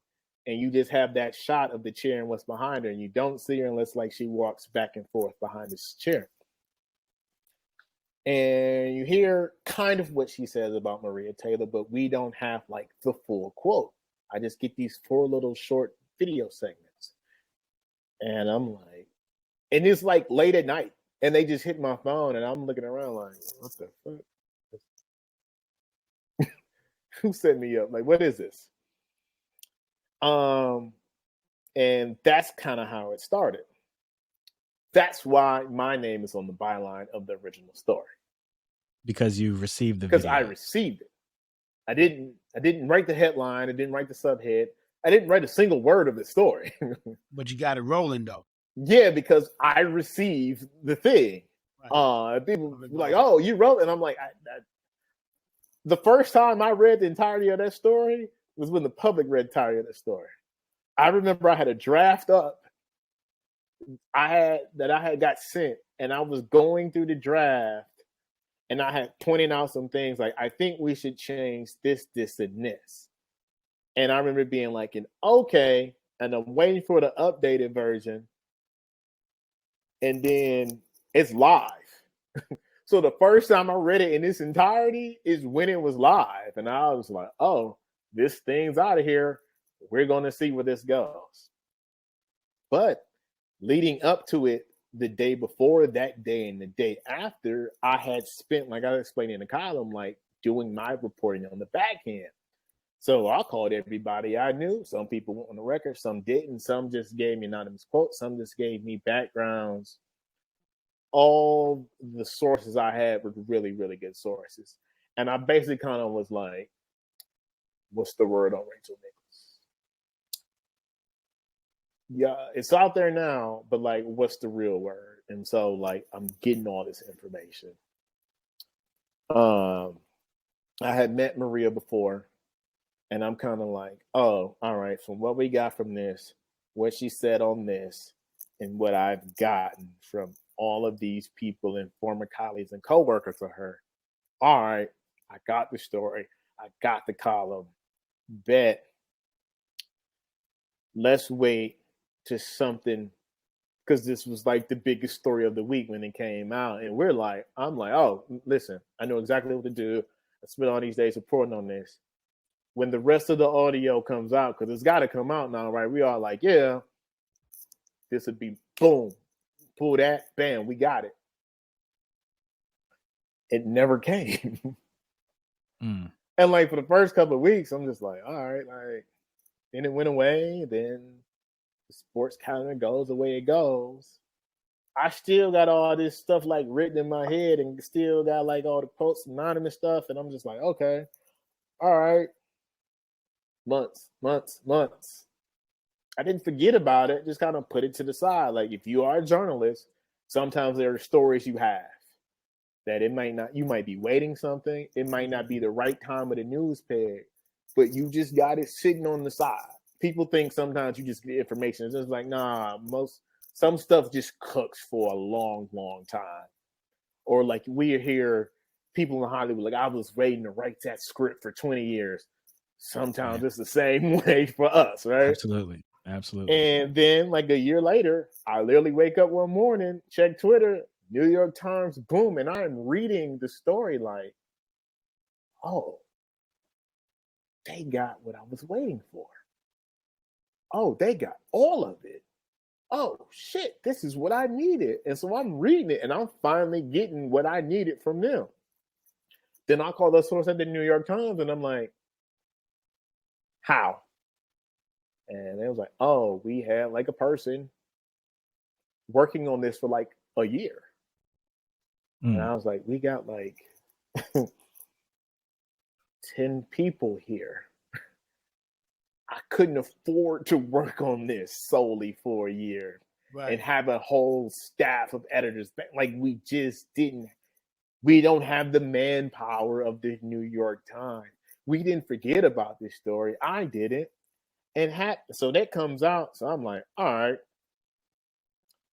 Now I'm going to do some inside baseball. I tell people what I've always known and give it context and why it came to be. And wrote the story, wrote the column. Some people, small amount of people was like, I get it. The majority of people was like, oh, so you sat on the story and didn't say anything? And I was like, I didn't sit on the story. I didn't have all the information. I need the complete story for like I had like 90% of it. But if I would have ran this a year ago, and like I think I had a line there was like, we thought we knew what the rest of the tape was going to say. And what I thought it said, it actually did say. But if it hadn't, I'm done. Yeah, I'm done. I'm out of here. Reputational risk to go with reputation. With ain't nobody hiring me no more. Right. Because I said this happened and this was on the tape. And if the tape would have came out and that wasn't on the tape because nobody else had access to it and it wasn't on there, I'm done. And here's the exclusive I give y'all. I had a verbal deal with Maria Taylor's, one of her former representatives, that after all of that went down, I was supposed to be the first person she was talking to. What happened?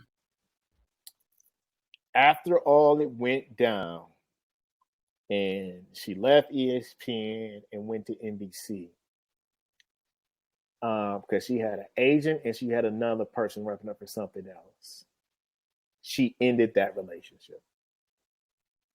So my direct connect, who had gave me the verbal and the word, and was the go between me and Maria, because I had Maria's number. I could have just hit her. I think I sent it to her, but like I was like, I'm not gonna just go out the blue. We've met, we chopped it up a couple times, but I'm just like, all right, I'm gonna follow protocol on this one.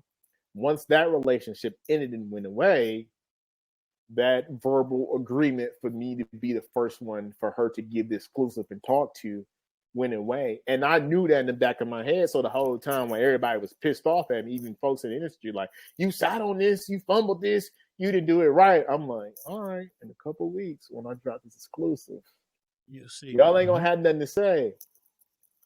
That business relationship ended and I never got to do it. And I was just like, damn. And now she's never going to talk about that again in public. And I don't blame her. Why would she? And why would she? I wouldn't do it. Right. Well, this is what's so interesting to me, because there's so many details within the story, and I think a lot of people who are paying attention to this are probably already aware of some of them, and particularly what was reported in the New York Times. If not, I'll just link it. But you guys talked about this in that Ladies Room podcast about the sort of jockeying that goes on in the background in a place like ESPN. And, we've talked on this show already about competition in this business. I feel like that was one of the aspects of this. I don't know if it was talked about or discussed enough in terms of internet chatter, Twitter chatter, etc. Because there's this piece that I feel like has been de-emphasized. The piece about Rachel Nichols' contract, et cetera, et cetera. And like, that wasn't in the conversation. I think so much of us, myself included, were focused on the part where there's this sort of implication that Maria Taylor wasn't talented or was getting something that didn't have anything to do with her talent. And I think, she's just catching strays at this point. Like, it's like, why? And so Rachel Nichols has apologized for that, I think, a few times. But at the same time, I'm like, wait a second, was it in Rachel Nichols' contract to host the NBA shows and do the finals stuff? Like, what was the situation there? Because it feels like this is about positioning in power and about everything other than what we're all focused on. At the heart of it, it was, because if you go back and watch the audio or read the quotes, what I got from it was, this is about two women working in the male-dominant field. One was at the top of the game. It was another one, a younger one, coming for that spot. And it basically was like, because this is kind of like the feeling I got from people in my reporting. They're like, it wasn't about the fact that she was Black. It wasn't about the fact that she was a woman. It was someone trying to retain power at the top spot and doing whatever they needed to do to keep power at the top spot. And funny enough, like, when all this was going on, I was getting texts from people like, I think y'all got played. It might have been Rachel Nichols that sent it to you. Maybe it was someone else.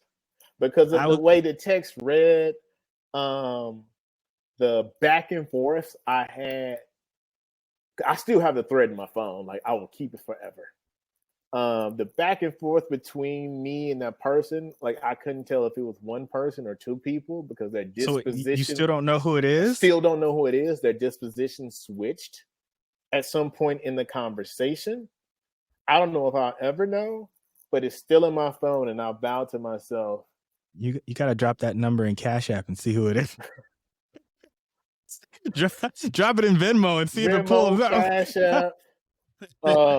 Investigation, man. What's the other one? WhatsApp. Zelle. Like, see what's up.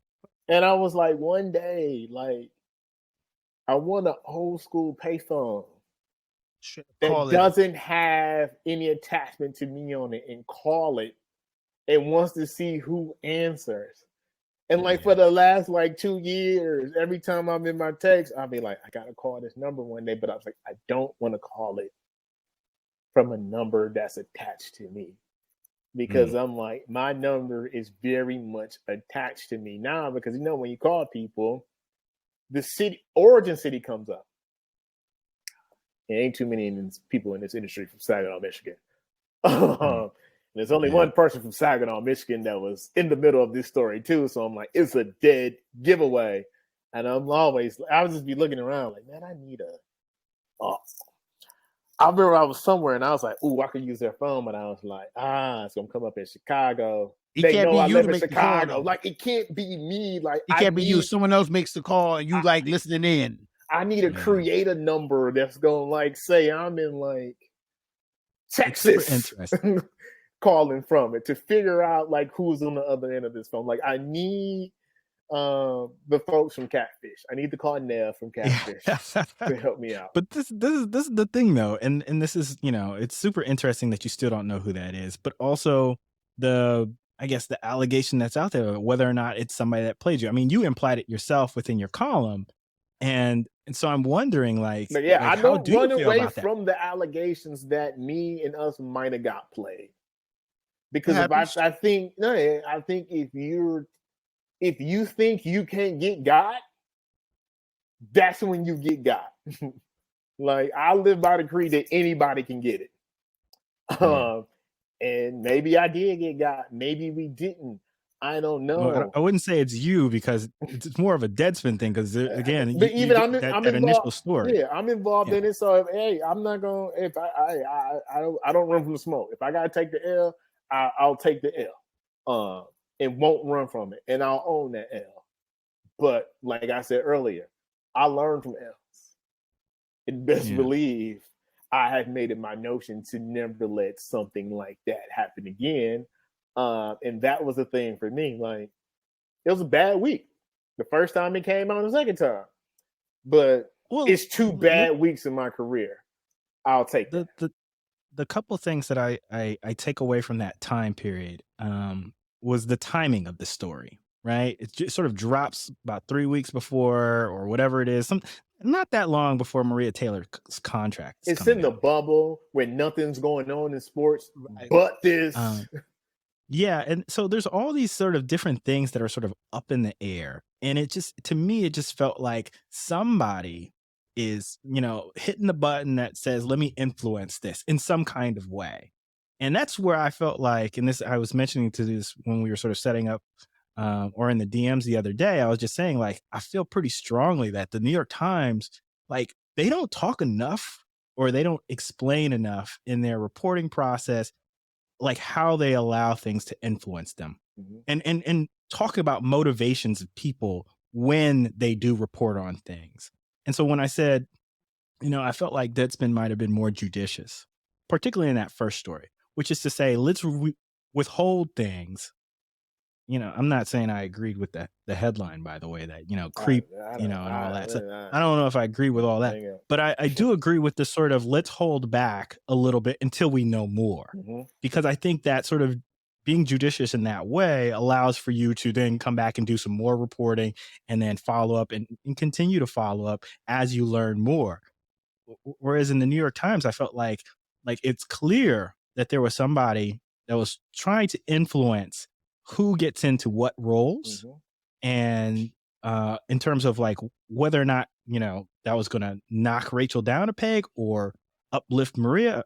And one of the things that was great about the conversation you had on the ladies' room was that there's a sort of recognition that actually none of this helps Maria. Absolutely none of it. All of this coming out was harmful to her in some kind of way. And it didn't benefit her in any way. She's catching strays nonstop through this whole process, whether it's somebody being overzealous trying to help her, or whether it's somebody in, Rachel's camp trying to, position herself as the sole, NBA host, if you will, there at the Worldwide Leader. And then contextually, this is also about ESPN and allowing this situation to happen, right? This is their fault. Yeah. All of it. Yeah. That was the only things that bothered me about it was that, like, the perception, like you said, that we weren't judicious at it, that like the initial story happened and we were just like, oh, that's over. Because that was never the case. I was a little bit irked at like people I know in this industry that their initial reaction was just like, "Oh, you dropped the ball, you fumbled, like you did this," and I was like, I think my name. I felt like Marlo Stanfield on that last like season of Wild. I was like, no, my name is my name. Like y'all playing like y'all like y'all know what I've done. Like, why would I do this? And I'm like, that woman, Maria has this like, I don't know if she still has. She used to have like this summer program in Atlanta with all that like these aspiring like young athletes in different industries they used to try to get in. And I was like, I've been to it. I've spoken to it. I was like, I was there to be like working with her and Talia Wilkins when they were both at ESPN, and I was just like, no, like I stand and support that black woman. Like, why would I take any part? I'm like, y'all have read the things I have written, y'all have heard the things I have said on CNN, MSNBC, on TV. Like, why would I do a complete about face one time for Rachel Nichols? Like, why? That don't make sense. But the thing that irks me the most is that like we're all journalists. So when you're a journalist, like you watch journalism movies, like Spotlight, or like She Said with the Harvey Weinstein thing. And I was just like, I wish we had a big enough staff where we had a team dedicated just to that. Sure. Or the resources that Times had, where they could have been like, hey, Carron, you got this. Just work on this for as long as it takes and get it done. Because I think as good as the New York Times is, like, and I praised them and their writer the day that dropped, and I was like, this is excellent, outstanding reporting. Shouts out to the writer, the editing staff, and them for doing this.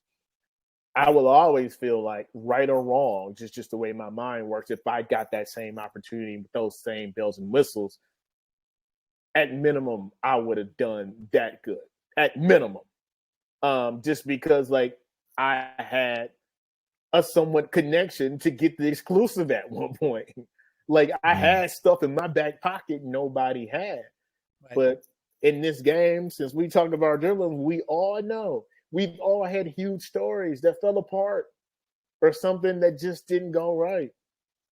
Man, give you another exclusive. We had a story last year that me and a colleague were working on at Deadspin that we were in the red zone.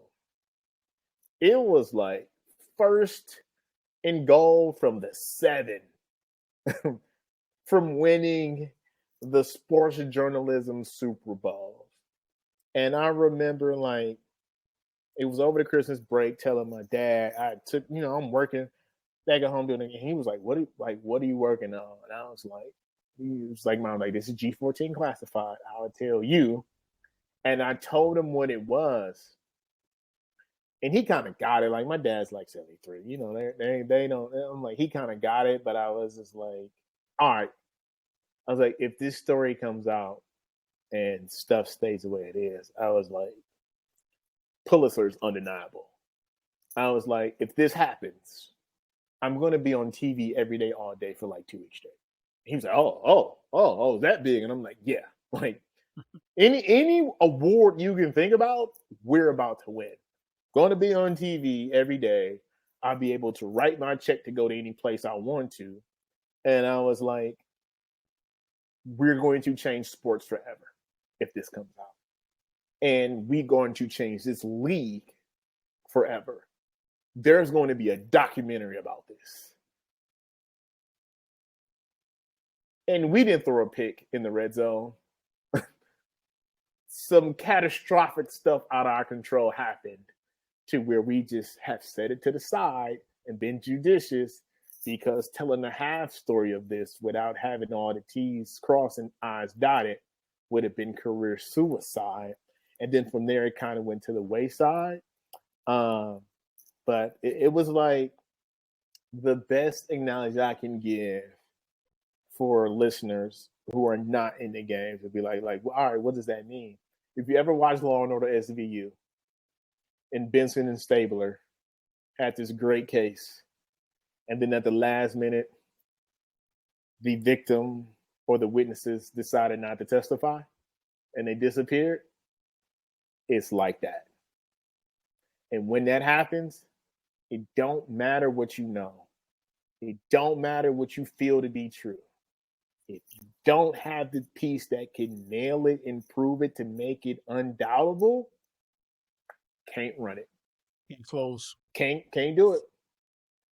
That sucks. Oh, That's all you can say. It sucks. Bothers me because you know what the person at alternative the heart is. of it, I see them on TV all the time, and I'll be like, Yeah. I know what you did. You know I know what you did because you called us. I have the recordings, but I can't tell y'all what you did. And that's journalistic integrity, because you really could have said, the hell with it, let's blab it and listen, see what happens. The places we called and the conversations we had, we know. We got your ass. Right. Can't. I'm on the right track, but Yeah. that's right. Respect that. Yeah, just following up here, but look, much love to Maria Taylor and her new role, newish role now. It's been more than a year, I believe. And to Malika Andrews and the ESPN folks. Yeah. I mean, they have dealt with, I think, and you know this better than I, pretty seismic shifts in terms of culture, in terms of leadership, in terms of all kinds of things at ESPN. And that's difficult to navigate as Black journalists. And I do want to acknowledge that the one person that we also know that was initially disciplined in that was a Black woman. Yeah. And so, this has affected a lot of people in this, so I'm hoping the best for all. Shout out to Malika. Shout out to all the Black folks at ESPN. I am still banned from appearing on that network for calling out the powers that be at ESPN for not supporting Black folks over there. And shout out to Maria always for being like the only Black person at NBC since Mike Tirico says he's Italian, not Black. So. What? I don't know if I can unpack that. That's what the man said. That is a direct quote. I heard it and I immediately did one of those, what? Like I'm gonna walk past it. I'm not gonna get into it. With Dolphins head coach Mike McDaniel when he said, I'm human, but my dad's Black. And I was like, all right. Mike Tirico 2.0. Here we go. We go. Listen, one of the things I saw when I was doing prep for this was that you guys never followed up with the Rachel Nichols comments after she joined Showtime. And, she did the whole sit down with, what's his name? Matt Barnes and Steven Jackson. So there was an opportunity. That was corny. I washed my hands of them after that. That was corny. And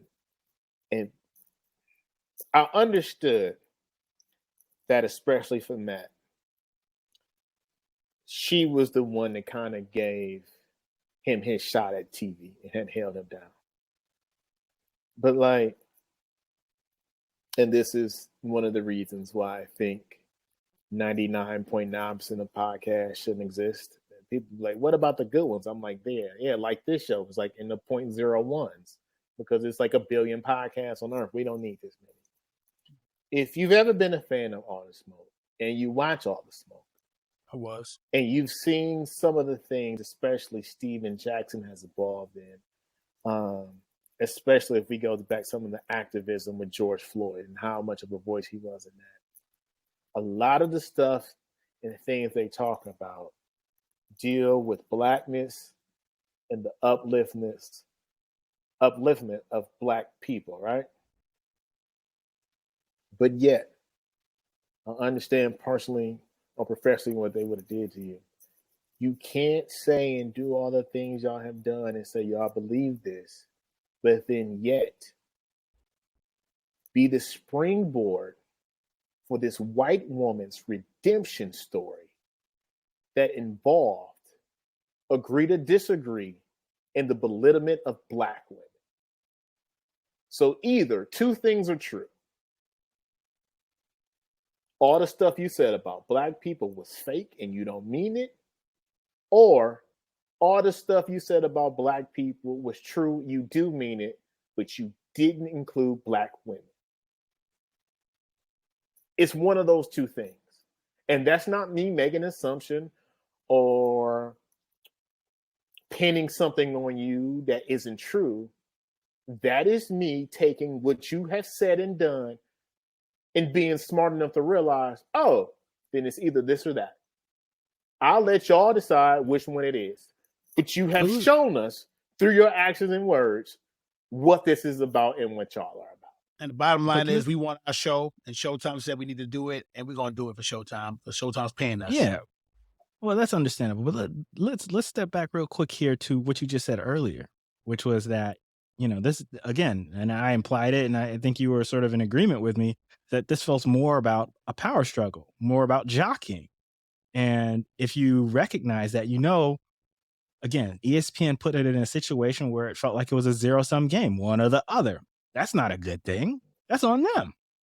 So if you're Steven Jackson or Matt Barnes or Showtime or whatever, and you see that, do you really hate on Rachel for it? Do you put that in a situation where you gotta?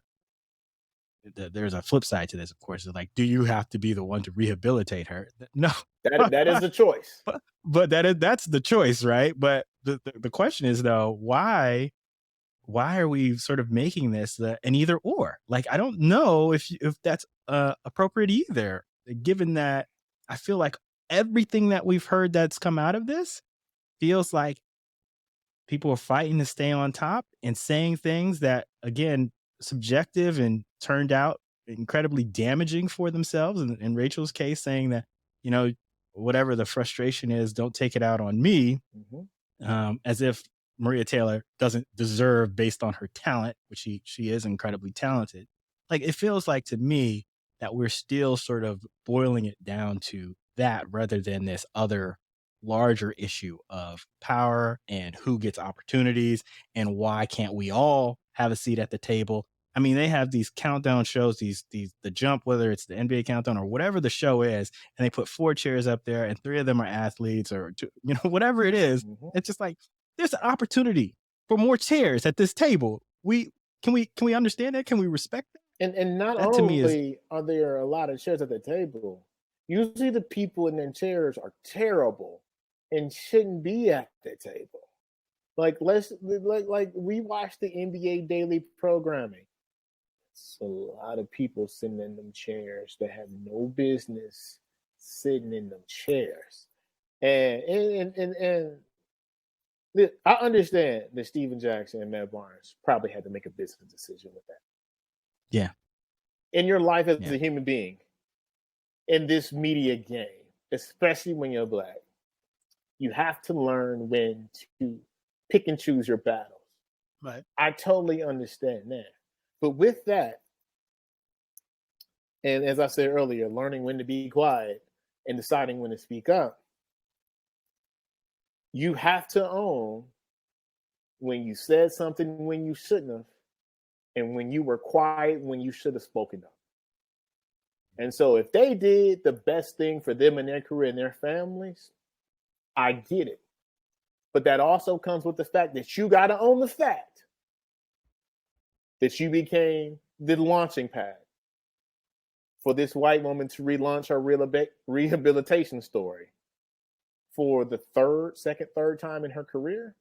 Because y'all remember when she got fired from the CNN show, and then she had to go back to ESPN and build it back up, and then now it's like this was already a very privileged person who got a head start in this game, and still getting another shot. And like, you can't be on there talking about white privilege, and you're privileging whites. Yes. But but after this, I'm glad you're bringing it home. I'm glad you're bringing it home. It's going to be the people in my mentions going off at me like, "Oh, you hater," and I'm just like, As I do anytime I do a TV or a podcast or radio appearance or in my columns, and I upset people because, like, yes, I do dabble in the areas that push people in sore spots. There's one thing you can never say about me. If I am going to present a take and it may be contrarian, you are not mad at me because I made something up. You are mad at me because I presented it in a way that is undeniable, and you hate the fact that I did it in a way that makes it inescapable from you. So you'll be like, you said this, but I'm like, that's a direct quote. But what about that? Google that. That really happened. I just sit back, I look at what's happening, I'll be like, this was out there, this was out there, this was out there, this was out there. I'm gonna put it together, put this headline on it, and now in my experience, give you the context and history and what this really means. Now, as a full puzzle piece, you're like, oh, maybe Deion Sanders is trash. But when you just see one random story, it's like, he said something stupid, it's not a big deal. But when it's a list of it, and I'm breaking down the implications, you're like, you've been doing this for years? You've been doing something? Yeah. Yeah, I haven't, you can't find or read anything I've ever said about Deion Sanders and said it was made up. There is a link or an example that shows you that it happened. I will do a favor to the listeners and viewers of this and just share the column that you had that actually included a whole rundown of all of Deion's transgressions, which was really said nice. The good, the bad. Yeah, I'll provide that so folks have a sense of that. And I'll also provide your column on the Rachel Nichols situation. Listen, we're crossing the 2-hour mark here, close legendary to episode. it. This is a legendary episode. Hey man, it's like a Chris Nolan movie. It's going to be long, but that shit is good. But it is worth it. It's worth it. We're going to have to give chapter markers on this one so people can, bounce around and find the good stuff. Listen, I appreciate your time you taking out and talking about all of this. Some of it's breaking new ground for folks who may not have heard this. So I appreciate that as well, being a little, revelatory in that sense. What else should we know about you? Wait, we need to ask advice too, right? We need to make sure that you offer some advice to the young folks and folks that want to be in your role. We always do Can this you talk towards to the end of folks the about episode. that? We ask. Yeah. Man. What would you the tell? Advice? Read, study, ask questions. Do not be afraid to fail, because failure is your greatest teacher. Understand that failure is part of the journey, but make it your job that you fail as the least amount of times that you can. Me and my dad are very alike, but we are also very different. And the at the stem of why we are very different is my father is someone, because of his life experience and the world he has seen, as being a 70-something-year-old Black man, is something I will never understand, especially in the times that he came up in. But he used to always try to teach me, hey, because I was a really bad sore loser when I was a kid playing basketball. Like in middle school and high school, if we lost on Friday night, which was rare, I didn't speak till Monday. Because from Friday night to Monday, I was just replaying the game in my mind, thinking about all the stuff we messed up and how not to let that happen again. I wasn't mad at my family member, but I was that deep into it because I was like, I can't feel like this again. And he is the type that is like, once the game is over, I lost, cool. I tried my best, but I lost. I am the person, and he would always try to teach me, you need to learn how to lose. And the way my brain is always wired was like, I will never learn how to lose. I will learn to understand that losses happen, but I will never learn how to lose. And I think that is a very important aspect to understand the importance of failure and losses, but do not learn how to lose. Get you a mentor that will cuss you out and tell you that you suck and you trash, but a mentor that would teach you how to not suck and to not be trash. With that, and then when you get in your career, have people from time to time you can check in with. Me and Vince Goodwill, senior NBA writer at Yahoo Sports, we talk all the time. And I actually talked to her the other day. Shauntel Lowe is the NBA editor at the New York Times. The respect I have for that woman is through the roof, because Shauntel Lowe, it does not matter how big you get in your britches, the amount of acclaim, money, or just juice you will get in your career. If you want to be better, once a year, every 2 years, send Shauntel Lowe the best thing you've read. You think it's the best? You'll see. She'll bring out the red pen for you. we go way back. Will feel like a college intern. Mm-hmm. And then she does this thing with me. I don't know. And I say this as saying, like, I ain't sent Shauntel something in a long time just because I ain't felt like getting my ass whooped like that. But I'm due for one. But with me, she'll be like, after she'll tell me why this was wrong, why this was terrible. Why the hell wouldn't you do this? This was just terrible. She'll be like, but you are who you are. You a pro. You ain't get here for nothing. You know what to do with it. And then you just sitting there like, I don't know what to do with this because you have just made me question everything I've known. And you got to get you somebody like that when, hey, man, you think you first team All-NBA. And you are until you make the Olympic team and you don't start. Right. And then you realize there is another level. And you got to keep people in your corner that keep letting you know, hey, your handle ain't as tight as you think it is. I don't want you out here looking like Jaylen Brown in Game 7. Now you're going to make me go and reach out to Shauntel and get her on this podcast.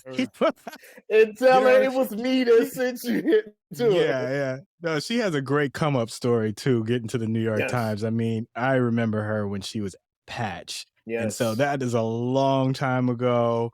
She was in San Diego. Like fantastic journalist. Old school, hard nose.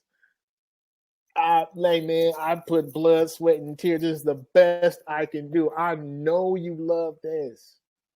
Nah, we gonna run it, but this shit sucked. Because, like, it is, you need those people. I had it very quickly before we could leave. My editor, the guy who hired me and I worked side by side with in Delaware, God bless him, he passed away a couple years back. Jason Levine, when we were next to each other in the office working on the editorial desk, my job was to write the daily or every other day, weekly big editorials for the paper, how the statewide publication felt about a specific topic. So I write them, he edited them. And anytime I wrote something, in the newsroom, you hear it. You hear the little clicks on the keyboard. He deleting something, moving something, adding something. This shit used to infuriate me because I'm like, damn, I wasn't good enough. He got to clean it up. And so I gave him a nickname, like the Cat Williams show, like pour a little tink tink. And I was like, you always tinkering with my shit. Stop tinkering with my shit. Like, I was like, one day I'm going to write something you don't have to tinker with. And at the beginning, it was a whole lot of little clicks because he just tinkering. But over time, them clicks got less and less and less. And I remember the one day I sent him something and it was one tink and he was just like, nah, you just missed one comma. It's good. You couldn't tell me nothing. Like, you couldn't tell me nothing. I finally got one through, and that is maybe the most important thing I would give game to the young. Get you someone that is going to pull the best out of you to where you just keep giving your all and all, because one day they ain't going to have nothing to say. And it will be all worth it. The mental torture you go through to maybe just write 2 paragraphs, and they're like, could have shortened this right here. And you're just like, damn it. Why didn't I know that? But once you get it, you get it. Because to this day, the way that I write, from Eric Barrow at the New York Daily News and at Deadspin to Jason Levine, like I mentioned, I hear all the great editors I had in my life in my head when I write. Because when you're a writer, you learn your editor's voice, what they want. Oh, no, they would ask for more here. They would ask for a better example here. They would say, be more concise here. And once you figure out that voice, you can navigate. And still, it's been years. I'm writing.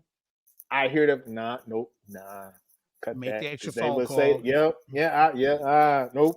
Fix that. Check it out one more time. You need those voices in your head, because once they have stamped you, their voices and the knowledge they put you through never goes away. A lot of gems there. Thank you so much for your time. I mean, I really appreciate this. No, man, I appreciate this. When I saw y'all launch this, I was like, I gotta go in there and get my shit off. Straight up. They ain't gonna leave me off this album. I'm getting my feature. Absolutely.